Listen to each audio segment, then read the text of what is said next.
Lily, are you excited for the video? She still loves this box.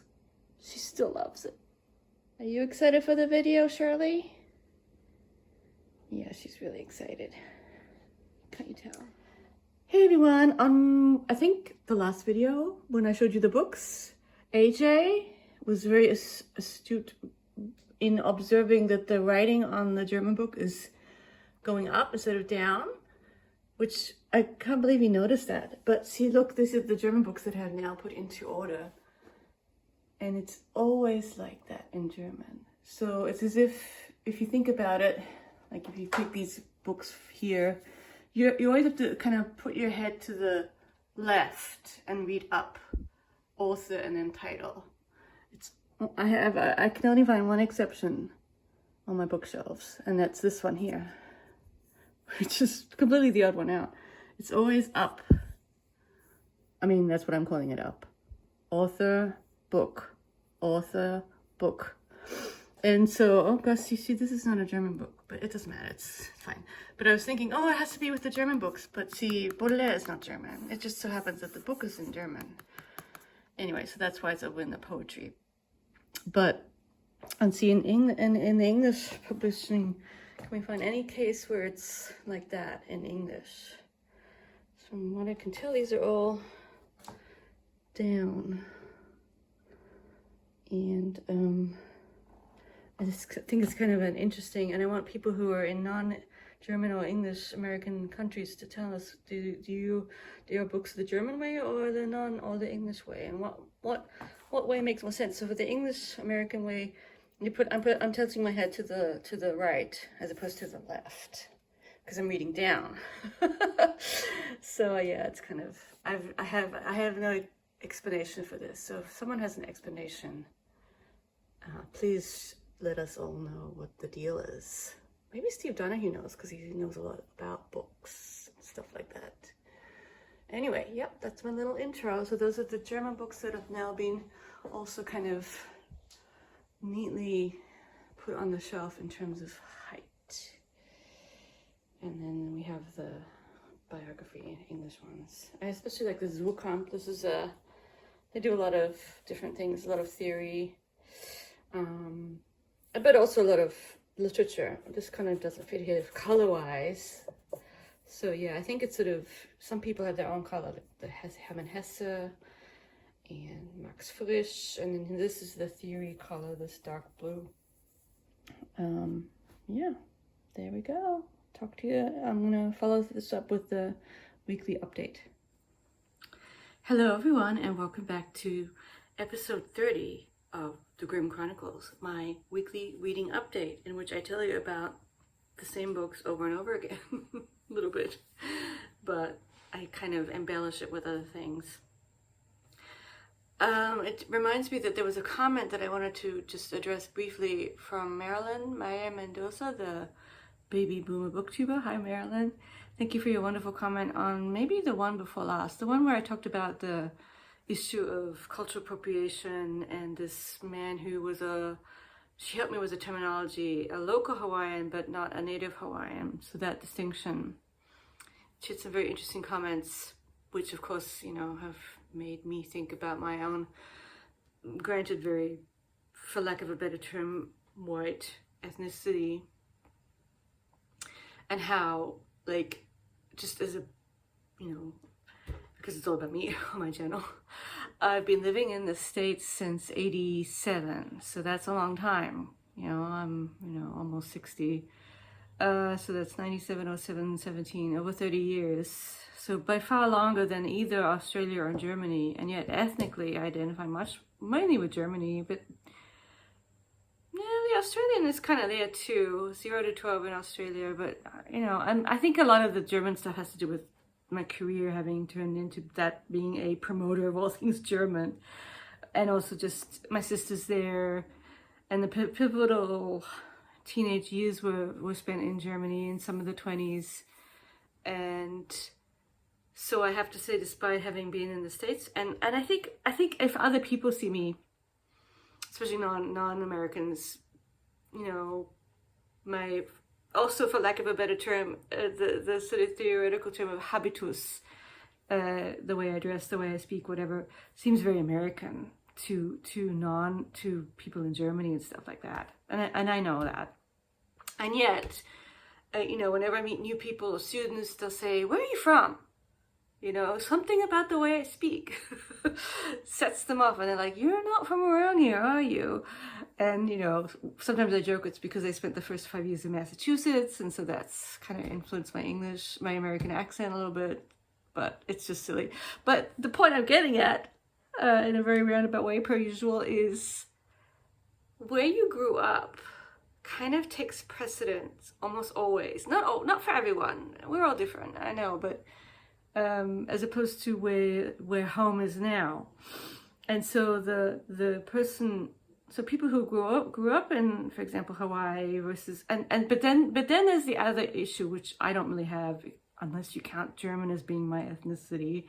Of course, they have ancestry from all over the world, but the whole sort of First Voices, indigenous, you know, polarized, marginalized, not polarized, marginalized identities come into and for that, and I think it's fine for, and I greet the people who have those identities, claim them and say, well, we're only, and maybe even in the sense of only we can tell our stories, but I don't think it's just only, it's like we should be allowed to, and we should not be eclipsed and erased by white people. You know, that's the issue. You know, I mean, and so with this one writer, the Strong, Washburn Strong, I also have a hard time remembering which way around it is. I think the only issue there, and maybe it's a minor one, and it is very complicated,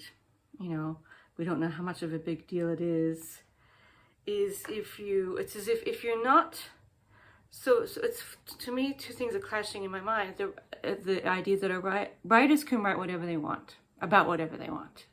That's sort of, you know, artistic freedom to say whatever you know. Okay, of course, write what you know, sure. On the one hand, write what you know. On the other hand, write whatever you want. And if you're good at it, you know, and you're gonna find an audience, good for you. So there is that side of things.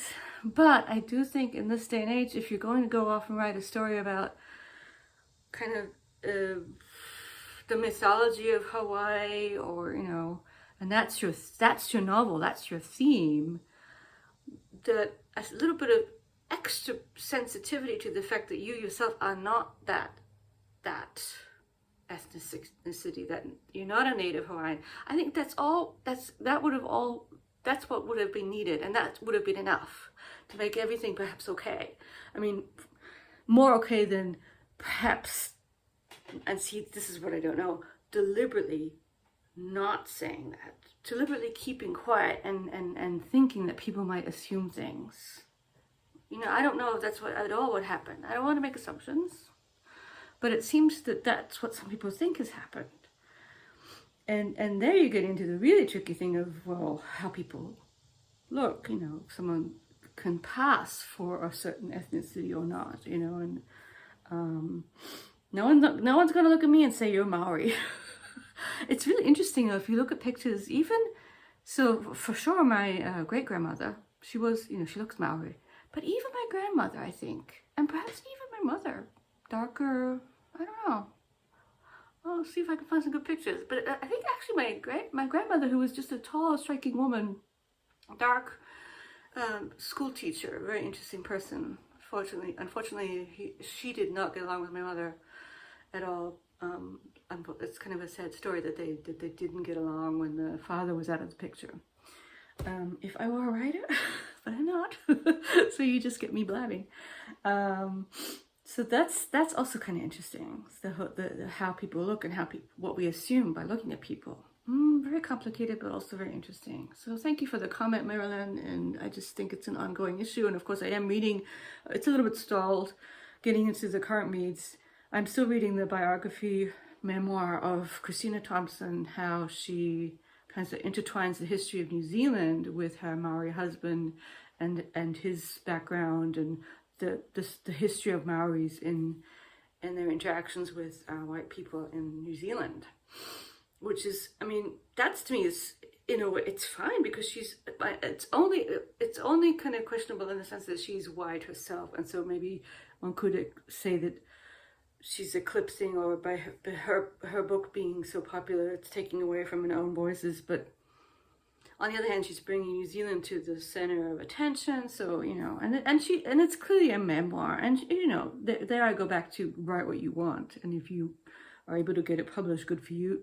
I mean, in most cases, the whole sort of too many white men, or there's been a lot of, in the past, sort of scandals or brouhahas about white men taking precedence over all of women writing. And just at some point I do remember seeing a number of, like, how few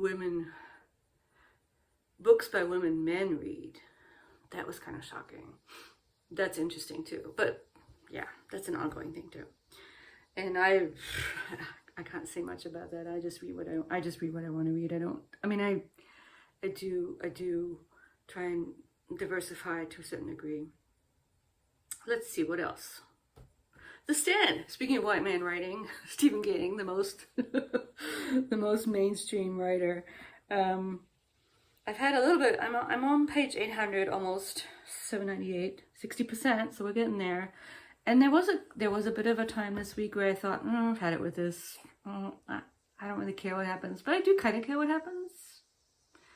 But I'm not in love with the characters that much. They do seem kind of, there's this German word, plakativ. They're just too cardboardish, and on the other hand, there are plot elements connected to the characters. Like, what is this person going to do? This person's going to do something. And if you've read the book, you know what I mean. And I don't know yet. He's just met up with someone who's been following him. And so I was like, what is this person going to do? He's going to do something.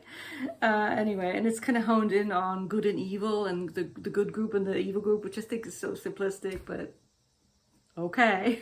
Okay, Stephen. So I'm going to read it, even though it's a little bit like, yeah. And so that's going. So I'm still reading The Stand, and I'm still stalling a little bit, but I'm still reading Christina Thompson's memoir, Come on Shore and We Will Kill and Eat You, or If You Come on Shore, or something like that.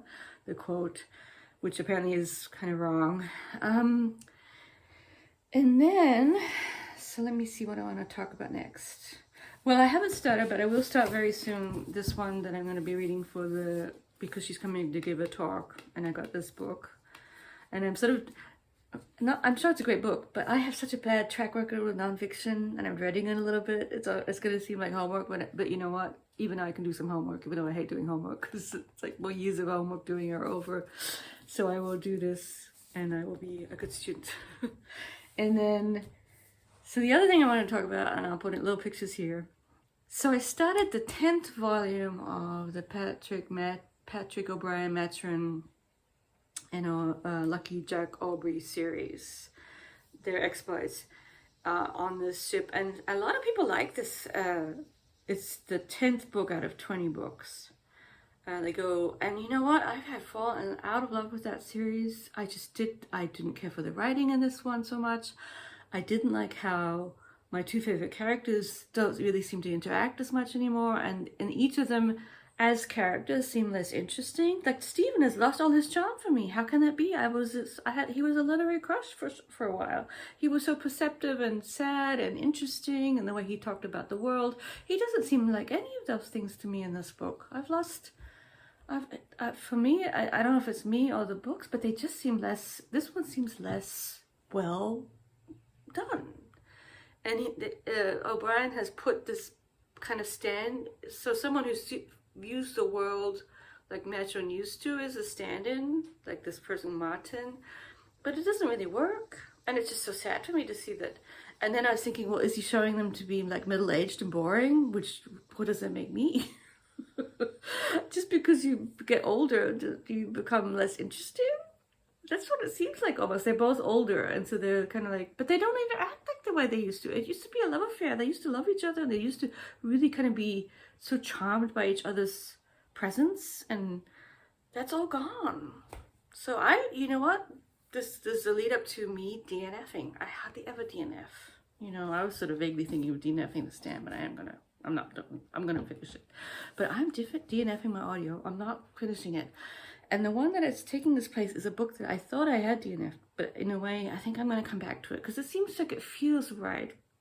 And it has to do with a tweet from Sarah at Hardcover Hearts, I think it was a tweet, who pointed out that a Nancy Mitford novel is being shown on Amazon Prime, The Pursuit of Love, I think it's called, with Lily, what is her name, Lily West? She was in Downton Abbey, I think, and some other famous things. She's good. And I guess it's kind of a version of their lives. But so the book that I've kind of come back to as my audio, just because it was on there and I didn't want to buy a new one, is a biography of the six Mitford sisters called The Six by, oh gosh, sorry, Laura Thompson, I think that's the name. And when I first listened to it, I was sort of put off by the poshness and the accents, and they are what they are. They're hoity-toity British people, but of a very interesting stripe. And also, you know, let's face it, these are women in a very interesting time. So I'm having a hard time finding my books, per usual. Yeah, and so that's the book I've come back to, I think. I think right now is the time. It's sort of like a comfort listen to hear about the six Mitfords. And I know that Sarah really loves everything to do with the Mitfords, and I can sort of see why. They are extraordinarily interesting women, you know, of their time. And so that's what I'm going to listen to. And, okay, so first of all, if I have a chance, I'm putting aside the Grimms for now because I'm kind of bored by the Grimms, to be honest. If I have time, and because it is Women in Translation time, I would like to get to The Door, which I know a lot of you have read and loved, and it's been on my shelf for a while. So that's a recent read that I would love to get to, you know, a popular book that I would like to get to. So we'll see how that goes. Got quite a bit going on, and school is getting busier too. We're getting into the semester. Right now we're all talking about what kind of masks we're going to wear and how we're going to teach with masks on because of our friend or foe Delta. And here I am making an important announcement. I haven't finished it, but I'm going to finish it by next week. Next Wednesday I'll be able to say I have finished Anna Karenina. I can read 32 odd pages between now and Tuesday, so that I'm committing to finishing this one. If I get nothing else done, I'm going to finish Anna Karenina because I really want to finish with it. And I should have finished it a long time ago. I should have, you know, I'm just slow. There's other stuff going on. You'll have seen in the beginning my sort of glimpse of the German bookshelves, and I have this question out to other non-German booktubers. What direction is the font in your language? Is it going up or is it down? Not that it's an important spine. The font on the spines of your books, up or down? Sorry. Interesting. But normally it seems like in English you go down, you go that way, you tilt your head to the right, and in German you tilt your head to the left. Yeah, sorry, I'm getting distracted. I'm on video here. And something I'm not going to talk about a lot, but I'm just sort of getting more into, I have a sort of hobby-like interest in the music of Johann Sebastian Bach. So I wanted to ask you about your musical, specifically the classical music. And specifically, I like the cantatas. I do like all of Bach, but I love the cantatas. I love these little fairly short pieces to do with the liturgical calendar. And I have a project where I'm kind of trying to familiarize myself with as many of them as I can in order. You know, I'm pretty familiar now with the first 5, but what I need to get more familiar with are I like the language he uses. I'm a German teacher, so I like the language, and I've already I'm going to collect the titles of them that I can use in my teaching and show them, look, this is a split verb that Bach uses. Wo soll ich fliehen hin? As opposed to wohin. Just examples of the German language. Plus, you know, it's good 18th century, except this one has a funny title. It seems grammatically incorrect. But anyway, that's just another thing that I might come back to, because it is sort of there are quite a few interesting books about Bach that I'm kind of putting on my birthday list. So yeah, any Bach fans out there? And yeah, hope everyone is doing well. I'll try and get back to more regular watching. I wanted to catch up with the BookTube prize stuff, but I've just been a little bit distracted per usual. And I will talk to you all next Wednesday probably, if not before, but probably next Wednesday. We'll see how long the Wednesday thing goes. Maybe it'll be a new thing. Although in the semester it'll be either Tuesday or Thursday probably. Anyway, I'll see you next week. Bye-bye. Thank you for watching.